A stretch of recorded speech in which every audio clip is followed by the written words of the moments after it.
Vas a escuchar un podcast de Canal Extremadura. Disfruta de este y otros contenidos en nuestra aplicación. 5, 4, 3, 2, 1, ignition.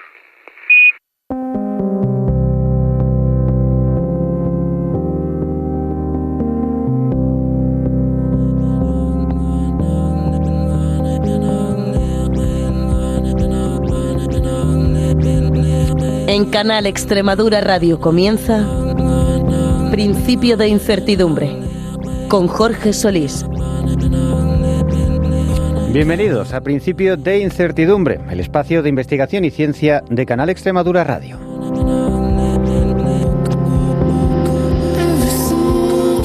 Hoy la medicina puede hacer algo que hasta hace poco parecía imposible: corregir errores en el ADN. A veces introduciendo una copia sana del gen que falla, otras reprogramando células completas o incluso usando herramientas de edición que permiten ajustar mutaciones casi letra por letra. Es lo que se denomina terapia génica. En las últimas semanas hemos visto dos avances que muestran todo su potencial. Por un lado, niños nacidos con sordera profunda han recuperado la audición gracias a una sola inyección que introduce un gen funcional directamente en el oído. Por otro, hemos visto cómo nuevos casos de terapias CAR-T han logrado remisiones completas en leucemias difíciles tras modificar genéticamente linfocitos del propio paciente para que puedan aprender a atacar el cáncer. Son éxitos que demuestran que la terapia génica ya está aquí cada vez más en la aplicación clínica. La noticia no puede ser mejor. Sin embargo, también aparecen nuevos retos asociados a ese éxito. Uno de ellos, y no menor, la gestión de su coste, cómo extender su uso sin comprometer a los sistemas sanitarios. Enseguida la vamos a ver en detalle, pero antes, como siempre, les recordamos que estamos en X y en la mayoría de las plataformas de audio si buscan Principio de Incertidumbre. ¿Nos acompañan? Principio de Incertidumbre. Investigación y ciencia para todos los públicos.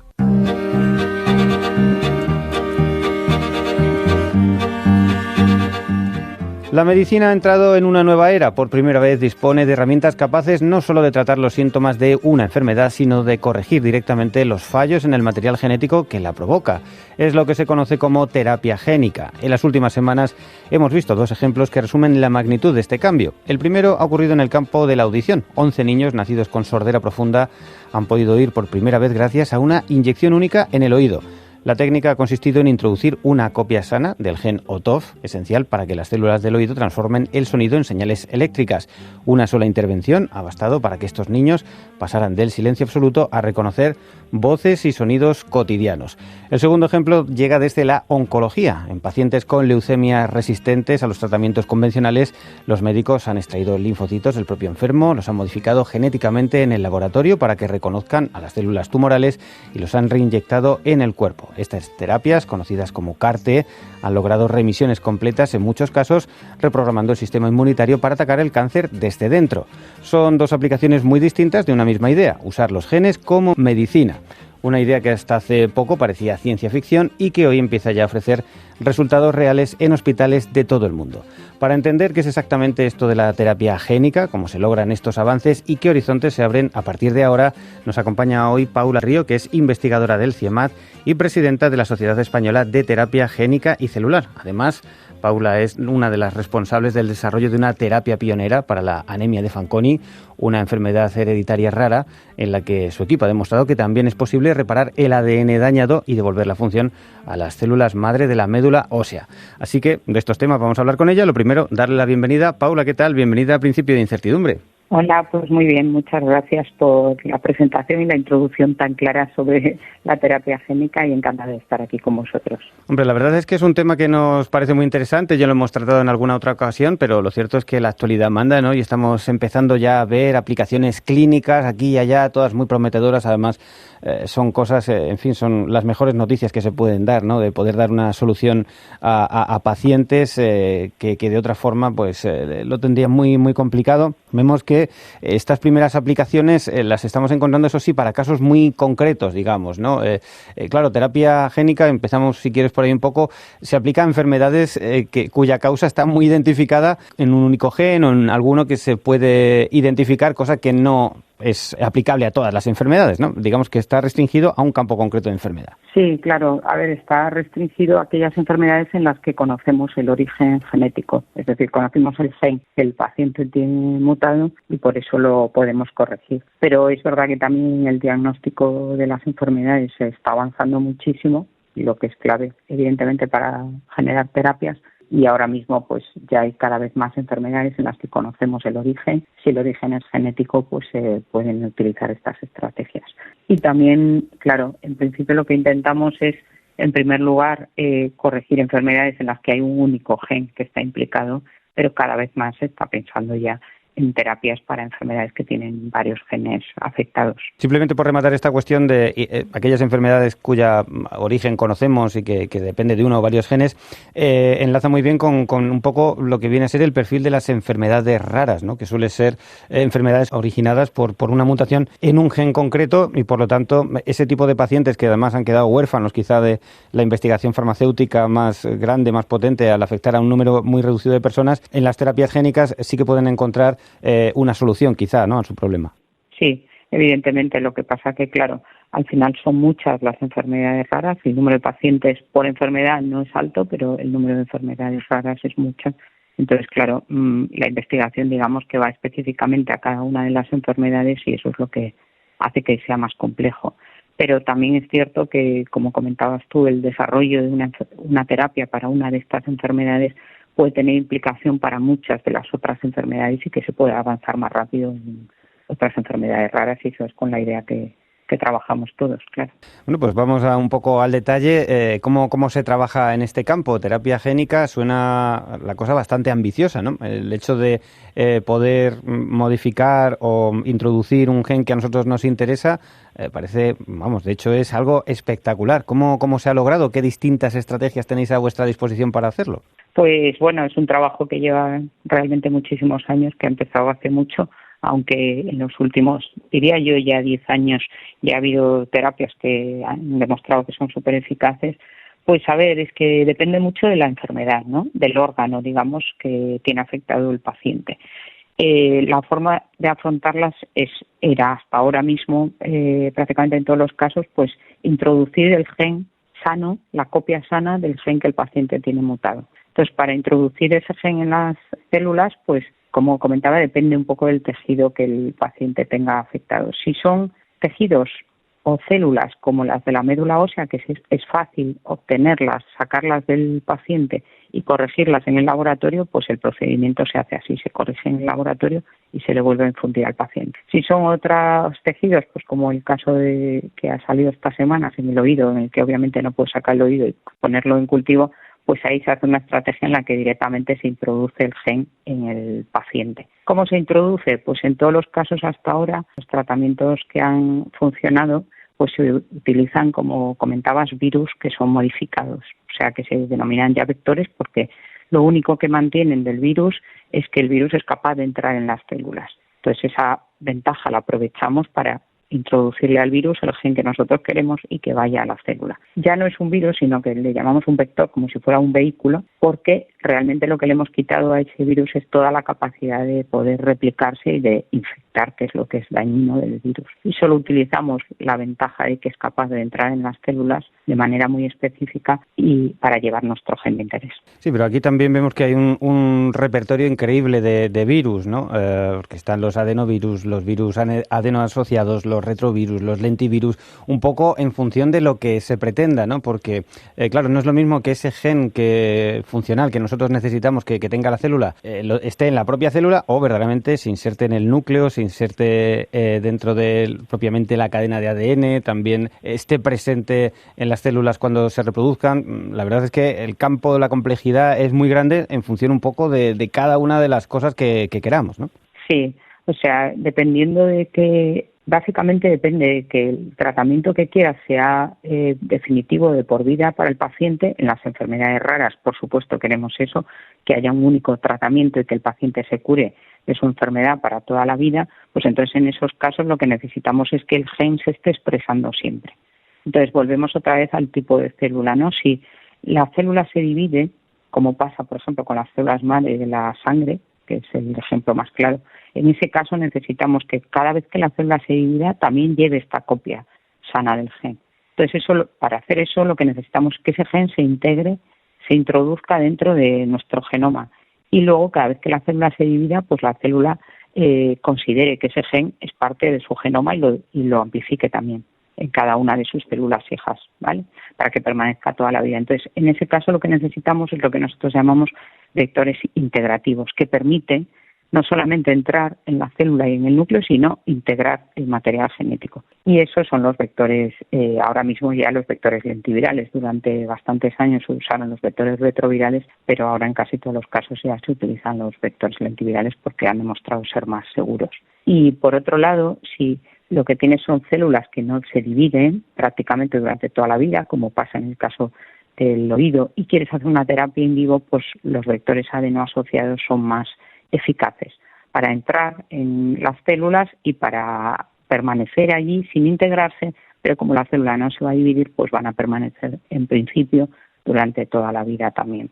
En el caso, por ejemplo, de esta terapia que se ha utilizado para acabar con los problemas de audición, hacía falta una copia funcional que estuviera bien de ese gen OTOF, y lo que se ha hecho es introducirlo mediante una inyección en la cóclea, que es ese tejido donde están esas células que tienen que expresar esa proteína, pero no hace falta que ese gen se inserte en el núcleo, porque verdaderamente ese tejido, esas células, se reproducen poco. Por lo tanto, simplemente con que esté dentro de la célula y se exprese es suficiente. La cuestión es, si está dentro de la célula así, lo que no sabemos es cuánto tiempo va a estar operativo ese gen, ¿no? Porque digamos que está dentro de la maquinaria celular, puede dar las instrucciones para que se exprese la proteína que hace falta, pero al no estar integrado en el núcleo, no sé la perdurabilidad de esta estrategia. ¿Son definitivas? ¿Es una cuestión abierta? A ver, en principio es parte de lo que quiere demostrar el ensayo. Los estudios preclínicos con estos vectores y ensayos clínicos en otras enfermedades se han demostrado que pueden permanecer durante mucho tiempo desde que se han empezado esos ensayos, con lo cual toda la vida del paciente pues es una cosa que todavía no sabemos, pero que desde luego la investigación indica que sí, y esa es la idea, que pueda ser un tratamiento definitivo. En el caso concreto de esta terapia, yo creo que también otra cosa interesante es que se ha visto que los pacientes incluso pacientes que tienen anticuerpos frente a este tipo de virus, o sea que podrían, digamos, inactivar este vector que se les está introduciendo, no lo inactivan, con lo cual se piensa que quizás se podría hasta hacer una segunda inyección si fuera necesario a largo plazo. Pero en principio lo que se piensa es que al ser células que no se dividen, puede permanecer ahí durante la vida del paciente. O sea, en este caso lo vemos, tenemos un tejido, no se va a dividir mucho, podemos irle suministrando, entre comillas, ese gen que va a expresar la proteína que necesitan, bueno, pues para que sea funcional. El otro caso, el de la integración del material genético que yo necesito dentro de del propio núcleo y dentro, por lo tanto, del material genético, creo que es un tema mucho más complicado, entre otras cosas también porque es difícil, luego hay que leerlo, implica toda la maquinaria de reproducción y de lectura del genoma, es complicado para ver cuándo se activa, cuándo no tiene ahí un poco los promotores que pueden... tienes que escoger cuántas veces se va a expresar ese gen, ni demasiadas ni demasiadas pocas, ¿no? Efectivamente, sí. Pero bueno, eso depende del número de copias que se integren y eso también antes de hacer el ensayo clínico, por ejemplo, en nuestro caso y todos los casos, lo que se hace es analizar qué cantidad de virus necesitas introducir para que haya un número de copias concreto, que en general intentas que sea lo más parecido a lo que tiene la célula, que al final está entre 1 y 2 copias. Luego lo que se exprese o no, pues claro, nosotros el vector lentiviral lleva un promotor que es el que te permite que se exprese ese gen. Ahora sí ya se sabe que hay que utilizar promotores débiles para que no produzca una activación que pueda producir activaciones en otros genes del genoma que podrían dar lugar a problemas. Entonces se utilizan promotores débiles que solo van a permitir que expresen nuestro gen de interés. Y esos promotores también ya se puede seleccionar si quieres un promotor que se exprese siempre, porque tu proteína es interesante que se exprese siempre, o un promotor que se exprese solamente, por ejemplo, cuando en las células eritroides o en las células mieloides. Eso también lo puedes hacer para evitar que se esté expresando en tu célula diana, que son las células madre, y luego se exprese solamente cuando hace falta. Es que he visto una conferencia en la que hablabas un poco de la enfermedad en la que tu equipo, tú habéis estado trabajando más tiempo, la anemia de Fanconi, ¿no? Que es una enfermedad rara que afecta a las células madre de la médula ósea, hay que también cambiarla. Pero uno de los problemas que decíais un poco precisamente es eso, es caracterizar bien la enfermedad e incluso la mutación que queréis corregir, porque no todas son iguales. También dentro de esto hay una variabilidad tremenda, ¿no? Lo cual es muy difícil, incluso para la vida del paciente. Primero que el paciente lo puedan identificar bien, llegue a vosotros a tiempo y una vez que realmente esté en vuestras manos vamos a ver qué mutación tiene, porque de momento no tenemos respuestas estudiadas para todas, hay pequeñas diferencias entre unas y otras. Claro, en el caso de la enfermedad que nosotros estamos trabajando, que afecta a las células de la sangre, hay 23 genes diferentes que los pacientes pueden tener mutados. Cada paciente solo tiene uno, es una enfermedad monogénica, pero hay 23 genes distintos que se asocian a la misma enfermedad. Entonces, nuestra terapia la hemos desarrollado para el más frecuente, que es Fanconi, que hay un 80% de pacientes de anemia de Fanconi en España con mutaciones en este gen y alrededor del 60% en el mundo, pero hay otros genes. Entonces, digamos que siempre tienes que empezar más todavía una enfermedad rara en las mutaciones más frecuentes para poder demostrar en un número de pacientes suficiente que funciona la terapia y luego aplicarlo a otras mutaciones, que es nuestra idea también, y aplicarlo a otros genes. Claro, aquí el diagnóstico es clave. Cuando nosotros empezamos a trabajar hace más de 25 años ya, pues se conocía muy poco la enfermedad. Y pues claro, en muchos hospitales ni siquiera habían visto nunca a un paciente con anemia de Fanconi. Montamos una asociación de pacientes primero, que ahora es una fundación de anemia de Fanconi, y gracias a eso pues se ayudó muchísimo a divulgar la enfermedad, a que en los congresos médicos, investigadores se hablara de la enfermedad y poco a poco pues que fuera más conocida y el diagnóstico se pudiera acelerar. Y también pues por supuesto con la ayuda de los grupos de investigación, la ayuda esencial para el diagnóstico, que ha estado centrado fundamentalmente en un grupo de Barcelona, el grupo de Jordi Surreyes, en el Hospital Sant Pau ahora, pero antes en la Universidad Autónoma de Barcelona, y ellos son los que realmente han contribuido al diagnóstico de los pacientes en España una vez que se detectaba a nivel clínico algún síntoma de la enfermedad por parte de todos los hospitales que forman parte de la red. Y cuéntanos un poco, en el momento en el que eso se identifica, ¿cómo se procede? Vosotros, estas son las células madre de la sangre. En este aspecto sí que se pueden modificar y alterar fuera del paciente con esos tratamientos ex vivo. Cuéntanos un poco cómo es ese proceso. Pues lo que se hace es que las células madre hematopoyéticas, lo que tienen las células madre de la sangre, la ventaja que tienen es que son las que se van a dividir y van a dar lugar a todas nuestras células de la sangre. Entonces, en números son menos, pero si tú eres capaz de introducir, como decíamos, de manera estable el gen dentro de esas células, cada vez que esa célula se divida y dé lugar y se diferencie también para dar lugar a todas las células que necesitamos en la sangre, las plaquetas, los eritrocitos, todas las células del sistema inmune, cada una de esas células va a tener ya esa copia integrada. Entonces, si nosotros usamos esas células madre, la ventaja que tenemos es que necesitamos menos células en número, no necesitamos tanta cantidad de vector, con lo cual, y esas células corregidas ya van a permitir que todas las células de la sangre se corrijan. Entonces, ¿cómo se hace? Pues en el hospital lo que hacen es que se hace un tratamiento que se llama movilización al paciente, que utilizando 2 drogas diferentes lo que permite es que las células madre hematopoyéticas que están en la médula salgan a la sangre periférica y entonces ahí sea más fácil recogerlas.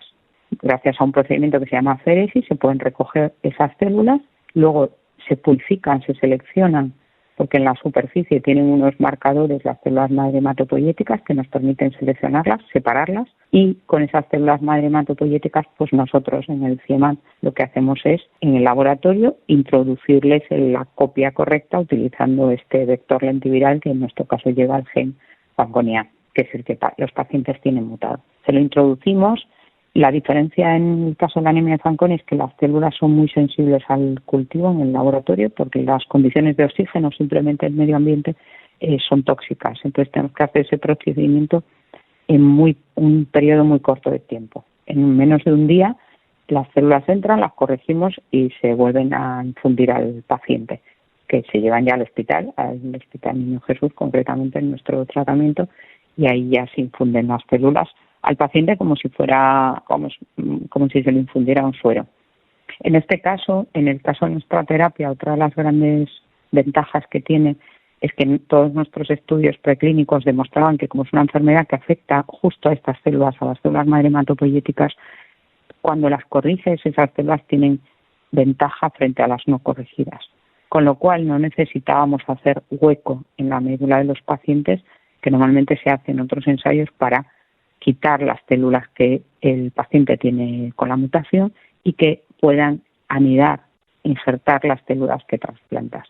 En nuestro caso ese tratamiento no hacía falta y es una gran ventaja porque al ser una enfermedad en la que está afectada la reparación del ADN, ese tratamiento es muy tóxico para los pacientes. Entonces lo evitamos, con lo cual la infusión de las células es como infundir un suero para los pacientes prácticamente, solo están 2 días en el hospital y no tienen que estar, pues como cuando se hace este acondicionamiento para los trasplantes, que los pacientes tienen que estar aislados un mes, hay riesgo de infecciones, porque están inmunosuprimidos. En este caso ese paso nos lo saltamos y claro, para los pacientes, teniendo en cuenta además que son niños, pues es una maravilla, porque en 2-3 días están en su casa. Claro, es que suena un poco a ciencia ficción, o sea, se cogen, se extraen, se desprenden las células hematopoyéticas, se pueden sacar con facilidad, con facilidad de la sangre, hacéis la modificación en muy poquito tiempo y se vuelve a transfundir y estas células modificadas van sustituyendo y desplazando a las otras que son las que estaban dañadas. Este proceso que se llama ex vivo, ¿no? Porque lo hacéis fuera del cuerpo, tiene todas estas ventajas que nos has contado, pero claro, también lo que igual no queda claro por lo que has contado es lo complejísimo que es todo, lo caro que es todo, tienes que tener unas instalaciones específicas para hacerlo. Es un proceso bastante delicado y que os ha llevado mucho tiempo, ¿no? Porque habéis tenido que preparar también una habitación especial en el CIEMAT para poder hacer todas estas cosas. Es decir, todo esto entraña una dificultad técnica tremenda para que todo esto que suena así tan fácil contado se lleve a efecto, ¿no? Sí, a veces me dicen que lo cuento tan fácil que parece que se hace en 24 horas justo. No, claro, es un proceso muy complejo porque nosotros éramos un grupo de investigación que en ningún momento nos habíamos planteado ir a la clínica porque, bueno, estamos haciendo modelos animales, etcétera, ¿no? Y entonces, claro, esa traslación creo que también en ese sentido ha sido más esfuerzo porque lo que tú comentas, no teníamos ni siquiera una sala para trabajar con las células de estos pacientes. Entonces, desde que nosotros empezamos con la fundación a tener reuniones con los pacientes, con los médicos, que realmente empezaron a ver nuestros resultados y dijeron, bueno, ya dejaros de hacer cosas en modelos de ratón y hay que pasar a los pacientes, ¿no? Entonces, empezamos a montar toda la infraestructura que hace falta para poder tratar las células de los pacientes. Por supuesto, no lo podemos hacer en el laboratorio donde hacemos los experimentos, aunque esos laboratorios tienen un nivel de calidad muy bueno, pero necesitas una sala que se denominan salas GMP o salas blancas, que tienen que estar aprobadas por la Agencia Española del Medicamento, como si fuéramos una empresa de producción de un medicamento, que es al final lo que somos, ¿no? Porque se va a introducir en un paciente. Entonces ahí necesitas cumplir, por supuesto, unas condiciones de esterilidad, de mantenimiento de todos los equipos, cualificaciones de los equipos, o sea, todos unos controles muy rigurosos para poder manipular ahí las células de los pacientes y que luego se les puedan volver a infundir de manera segura, ¿no? Evitando que pueda haber alguna contaminación, etcétera, que pueda perjudicar al paciente. Y, por supuesto, pues muchísimos controles de que esas células realmente están corregidas, cómo están corregidas, y luego, pues, de manera similar para el seguimiento del paciente, que en principio cada 15 días o cada mes, cada 3 meses, se va haciendo un seguimiento de cómo están comportándose las células que nosotros les hemos infundido. Entonces, sí, al final, nosotros, la sala, lo que era la construcción, estaba ya hecha, pero ponerla en marcha pues nos llevó como 3 años hasta que nos la validó, digamos, la Agencia Española del Medicamento, y luego pues ya, bueno, desde aquí ya pues hemos estado haciendo también otros ensayos clínicos, por supuesto, en la misma y seguimos funcionando. Es una sala un poco especial porque no está en un hospital, que normalmente está en los hospitales, y nosotros trabajamos en un centro de investigación, pero precisamente quisimos ponerla en marcha porque las células de los pacientes, realmente nosotros éramos los que éramos expertos en manipularlas y nos parecía que podía ser más complejo que tuvieran que hacerlo en otro centro que realmente ponerlo nosotros en marcha, y bueno, a la larga creo que fue una buena decisión, aunque fue un esfuerzo muy grande para un equipo que éramos un equipo de investigación, realmente no trabajábamos en la traslación. Pero bueno, aquí ya si tienes una solución, ¿no?, que pueda ser útil para los pacientes, pues os decidisteis, ¿no?, un poco por ese compromiso también con la gente, entiendo. Lo que no sé es, claro, estas herramientas son útiles para la anemia de Fanconi, ¿se pueden utilizar en otra serie de dolencias también? No, claro, se pueden usar en otras enfermedades. Por supuesto, el mismo vector no, pero cambiando el gen, que es lo que comentábamos al principio, cambiando simplemente el gen, pues se puede utilizar en otras enfermedades y se ha hecho.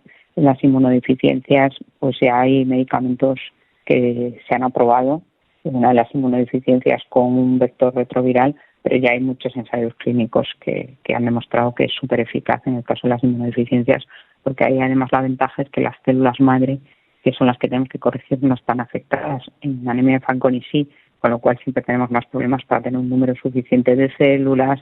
Hay que movilizar al paciente cuanto antes para que todavía tenga una reserva suficiente, pero en las inmunodeficiencias eso no pasa, con lo cual la complejidad es un poco menor que en el caso, o bastante menor que en el caso de la anemia de Fanconi. Entonces sí, los resultados también en nuestro laboratorio, otro grupo dirigido por Juan Boré, pues ha demostrado que la inmunodeficiencia, la lesión leucocitaria, que la terapia génica es muy eficaz en niños que en las inmunodeficiencias. El problema es que los niños, claro, al tener sistema inmune, pues una infección los puede matar. Y hay casos muy severos como esta enfermedad en la que se han tratado los pacientes y el resultado es impresionante, vamos, están curados ahora mismo. Lo que comúnmente son los niños burbuja, por ejemplo, ¿no?, que tienen que estar muy aislados porque sí, cualquier cosita que pueda afectarles no tienen defensas, pues una forma de corregirlos es esto. Es que realmente, en fin, que nos lo cuentas así, pero verdaderamente es un antes y un después, ahora porque ya sabemos cuál es la causa y cómo se arregla, claro, ahora ya todo es más fácil, ¿no? Pero es impresionante, ¿no?, para gente para la que no había solución al hecho de que se puedan llegar a hacer estas cosas. Verdaderamente fascinante. Sí, es impresionante, sí. A veces la gente te pregunta, bueno, pero ¿y quieren entrar en los ensayos los pacientes, las familias? Pues por supuesto, porque para ellos es la solución. Por ahora la terapia génica en enfermedades raras está para enfermedades que no tienen tratamiento. Entonces, si de no tener tratamiento tienes la esperanza de tener un tratamiento, pues está clarísimo lo que todos decidiríamos, ¿no? Y viendo un poco cómo se puede ampliar el panorama, todavía todo esto, pues como vemos, pues es una cosa muy complicada, muy difícil de poner, os ha costado muchísimo tener esa instalación a vuestra disposición. ¿Qué recorrido tiene la terapia génica? Cada vez vemos que empieza a haber más cosas. ¿Se va a poder generalizar? Vemos también que en estos tratamientos que hemos conocido recientemente, tanto en el problema de la audición como también con algunos tipos de cánceres, con terapia CAR-T, se empieza incluso a hacer todo este proceso dentro de hospitales, lo cual abarata más el proceso porque también una de las dificultades es lo dificultoso que es y lo caro que es, pero creo que también hasta cierto punto, en la medida en que los hospitales puedan ir haciendo más parte de este proceso, va a ser más accesible y más barato también. A ver, ahora es la discusión que tenemos y, bueno, conversaciones, ¿no?, para ver cómo encontramos una solución a este problema, porque ahora el problema no es las terapias. Yo ahora estoy en un congreso en el que las herramientas que podemos utilizar son casi infinitas, las estrategias muchísimas, pero el problema es que cuando queremos llegar a los pacientes, pues el coste que supone esos tratamientos, pues en algunos casos los servicios de salud de los diferentes países pues no son capaces de asumir ese gasto y al final las empresas que quieren comercializarlo pues tampoco pueden hacerlo. Entonces estamos en un momento en ese sentido, diría yo que malo, porque tenemos posibilidad de curar muchas enfermedades, pero no somos capaces de llevarlas a los pacientes. Entonces, una alternativa es la que comentas tú y es el modelo que ya se denomina el modelo español con la terapia CAR, que se ha hecho en el Hospital Clínic en Barcelona que directamente lo que han hecho es hacer un tratamiento que se llama exención hospitalaria, que lo que se trata es de una comercialización, pero desde la academia. Entonces eso permite que el coste, claro, sea menor, porque la producción en nuestras propias salas tiene un coste más reducido que si lo hace una empresa, y eso permite tratar a los pacientes en ese hospital concretamente. Y en España la ventaja que tiene eso es que si te lo aprueba el Ministerio de Sanidad, pues puedes recibir el reembolso del coste de ese tratamiento. Pero el coste básico, o sea, para tú poder seguir manteniendo el tratamiento de los pacientes, pero digamos que no aumentas el coste a lo que puede necesitar una empresa farmacéutica para que le sea rentable el tratamiento. O sea, ahí se deja de considerar la rentabilidad, sino que sea sostenible simplemente para el sistema. Entonces, esa es una de las estrategias que ahora mismo se está discutiendo y que fundamentalmente yo creo que para las enfermedades raras va a ser va a ser la opción. Otra opción también, en el caso de las enfermedades raras, que es el ejemplo que se está utilizando aquí en Italia precisamente, es pues tener fundaciones que financien esos tratamientos, que el tratamiento se haga en un centro académico y que las fundaciones puedan ser capaces de mantener esos tratamientos, que es lo que se ha hecho, por ejemplo, con Strimbelis, que era un tratamiento que había comercializado Orchard Therapeutics, que se había generado aquí en Italia, en Milán, pero que ese tratamiento Orchard ya no lo podía mantener por el coste y lo ha devuelto al Hospital San Rafael y al Tillet, y ellos, gracias a la Fundación Teleton, pues siguen tratando a los pacientes con esta terapia. Son las ideas ahora mismo que están en marcha y que creo que empezaremos a mover todos, porque la realidad es que es muy frustrante para los pacientes y para nosotros también y para los médicos saber que tenemos estrategias que son muy eficaces y que no están llegando a los pacientes. Y por supuesto, pues ahora también lo que estamos es un poco intentando pues reducir el coste que pueden tener estas terapias, pues como comentabas, ¿no? Intentando diseñar estrategias que puedan ser más plataformas para que las agencias vean que realmente es lo mismo lo que estamos haciendo para el gen, en nuestro caso, por ejemplo, para el gen Fanconi A que para el gen Fanconi C, con lo cual nos pidan muchos menos criterios regulatorios, que eso también abaratará el coste, muchos menos controles, porque simplemente lo que hacemos es cambiar el gen. Entonces también estamos un poco ya no en hacer a lo mejor cosas tan sofisticadas, sino intentar homogeneizar lo que se está haciendo en los diferentes sitios para que los pasos para llegar a la comercialización sean menos y que puedan ser más rentables. Claro, porque es que un poco, por poner cifras, me imagino que esto debe ser complicadísimo, pero estamos hablando de tratamientos que son del orden de cientos de miles de euros, de varios cientos de miles de euros por paciente. Hacerlo en el hospital puede ser pues casi un orden de magnitud menos, más o menos, porque he visto, por ejemplo, distintas cifras, pero el tratamiento de cáncer de Barcelona en torno a 90 a 100.000 euros en el hospital. Si lo haces fuera, pues sería a partir de 300.000. Claro, esto para un sistema sanitario es una cantidad de dinero muy compleja, incluso más, ¿no? Entonces, claro, es lo que dices, es una cosa un poco extraña que la ciencia ya esté ahí, pero claro, también tienes que hacer que el modelo sanitario sea sostenible y lo pueda mantener, ¿no? También hay que buscar un poco ese equilibrio entre una cosa y otra. A ver, en el caso de las enfermedades, en el caso del cáncer es verdad que es más complejo por el número de pacientes. En el caso de las enfermedades raras, el coste es mayor de lo que tú comentas por paciente. Vaya. Pero es verdad que lo que compensa es que ese tratamiento es definitivo, con lo cual ese paciente no va a tener que seguir todos los tratamientos y las hospitalizaciones que tiene sin esa terapia. Pues yo creo que eso, en el caso de las enfermedades raras, es que es muy importante que se tenga en cuenta a la hora de hacer el cálculo. Si tú a una persona la tratas una vez y no va a tener que volver al hospital a hacerse un tratamiento durante toda su vida de esa enfermedad, pues el ahorro, digamos, para el sistema económico es muy grande. Con lo cual, eso yo creo que sería muy importante tenerlo en cuenta. Sí, es una terapia que se utiliza una vez, que va a ser costosa, pero si la divides por todos los años que ese paciente va a vivir y lo comparas con el gasto a nivel de ingresos en el hospital, de tratamientos que no sean definitivos para el paciente, va a necesitar ese paciente, pues creo que realmente compensa. Y eso es lo que también un poco queremos convencer y que hacer claro, que dejas de tener un enfermo crónico muy costoso, ¿no? Es como, bueno, lo pagas, por no hablar evidentemente de la ventaja para el paciente y para su vida, ¿no? Obviamente, esa no hay duda, y creo que eso no debería entrar en discusión, porque además es que hablamos de enfermedades en las que los números de pacientes no son muchos, con lo cual si tienes que tratar a 20 pacientes de una enfermedad, pues a mí, en mi opinión, es que eso no es la ruina, no va a ser la ruina de nuestro país, ni mucho menos. No, lo que pasa que, como decías, si este tipo de terapias también se pueden aplicar a cáncer, el número de pacientes es mucho más amplio, sí que hay que diseñar quizá una estrategia de sostenibilidad también en el camino, ¿no? Sí, eso está claro. Pero vamos, creo que en todos los casos hay que plantearse eso, que las terapias son costosas, también que en un tiempo, esperamos que en un tiempo relativamente corto baje el coste de las terapias, porque una vez que se demuestre que son eficaces y seguras a largo plazo, pues va a pasar como en otros tipos de medicamentos. Habrá muchos controles que ya no tengamos que hacer. Entonces eso también reducirá el coste de la terapia. Habrá menos exigencias a nivel regulatorio. El tiempo que se tardará en revisar toda esa documentación será menor y también será un tiempo, si reduces el tiempo en el que puedes comercializar un tratamiento, pues a las empresas les resultará menos costoso. Todo eso hará que se baje el coste. Yo siempre he querido pensar que va a pasar como con la secuenciación.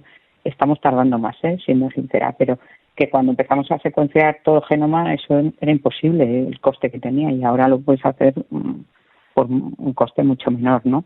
Creo que eso va a pasar con la terapia génica, pero es verdad que está llevando más tiempo del que pensábamos, y por otro lado, pues en algunos casos ahora mismo la verdad que estamos en un punto pues que los investigadores estamos un poco, en cierto sentido, desesperados de decir, esto lo tenemos en nuestras manos y no lo estamos pudiendo trasladar. Pero bueno, hay muchos movimientos en ese sentido, como te comentaba, y ejemplos diferentes, y yo creo que obviamente lo conseguiremos porque las terapias funcionan. Bueno, esa es la mejor noticia, que empieza a haber solución, ¿no? para muchas enfermedades, y el potencial, además de que vaya ampliándose. También es cierto que hay que garantizar la sostenibilidad de los sistemas, pero en eso estáis. Te pillamos justo, por comentarlo, estás en Italia y por lo que entiendo, hablando un poco de estas cuestiones con el resto de colegas europeos, ¿no? A ver, ¿cómo lo llevamos esto a la clínica, ¿no?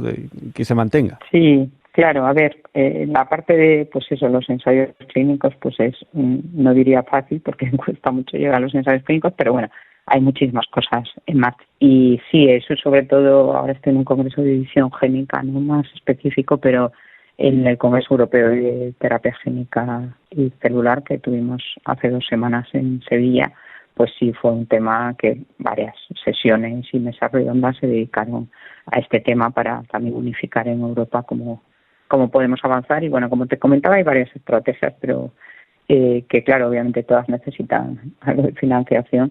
Pero sí, soy optimista que vamos a encontrar formas y trabajando todos juntos, porque esto también se está haciendo con las agencias regulatorias, etcétera, pues conseguiremos que esto sea sostenible.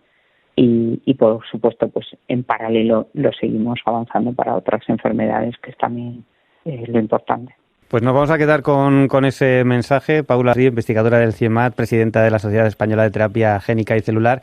Muchísimas gracias por compartir este tiempo con nosotros. Enhorabuena por todo lo que hacéis y mucha suerte para seguir batallando en todos los sentidos, tanto en el científico como en el de política científica también y de gestión de la salud. Muchísimas gracias.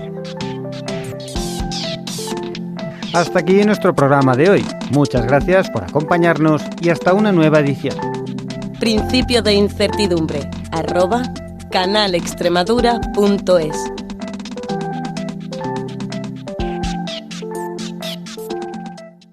Has escuchado un podcast de Canal Extremadura. Disfruta de este y otros contenidos en nuestra aplicación.